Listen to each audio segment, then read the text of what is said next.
A young man Dahmer met at a party. Dahmer invited him back to his apartment, and there, he murdered him by strangling him with his bare hands. After killing Hicks, Dahmer went on to perform grotesque acts on the corpse, dissecting it and keeping parts of the body as twisted trophies. This was the beginning of Dahmer's reign of terror.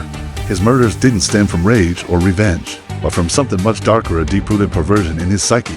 Dahmer sought out vulnerable victims, mostly gay men, and he turned his crimes into sick experiments and a way to fulfill his twisted desires. His first murder was not an isolated incident, but the first step in a calculated process of hunting, killing, and preserving his victims. What made Dahmer's murders even more horrifying was his methodical approach.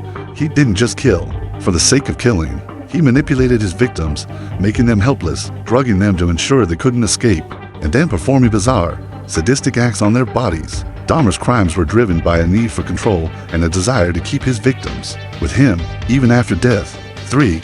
His method of killing and perverse actions. Dahmer's method of killing was systematic and chillingly calculated. He would often lure his victims to his apartment, drug them, then strangle or bludgeon them to death. What made his murders even more sinister was what came afterward. Dahmer didn't just kill for the sake of killing. He performed horrible experiments on the bodies, dissecting them in the most grotesque ways, and preserving body parts like trophies.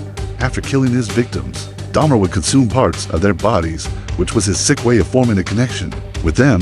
His ultimate goal was to maintain control over his victims, even after they were dead.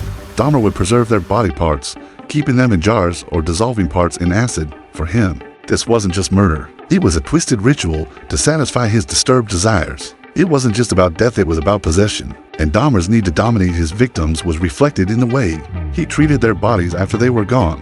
His desire for control was a driving force in every action he took, and it was this same need that fueled his ongoing killing spree. 4. The discovery and arrest. It wasn't until 1991 that Dahmer's crimes were finally discovered. One of his intended victims, Tracy Edwards, was able to escape from Dahmer's clutches and immediately reported him to the police. Edwards led them to Dahmer's apartment, where the police discovered graphic evidence that exposed his twisted actions. What the police found in Dahmer's apartment was beyond imagination. They discovered photographs of his victims, body parts, stored in jars, and macabre remnants of his gruesome experiments. Dahmer's meticulous planning had allowed him to continue his killing spree for years without detection, but the discovery of his crimes would finally bring an end to his reign of terror. Once arrested, Dahmer didn't deny his crimes. In fact, he confessed to 17 murders in detail, explaining how and why he committed these atrocities.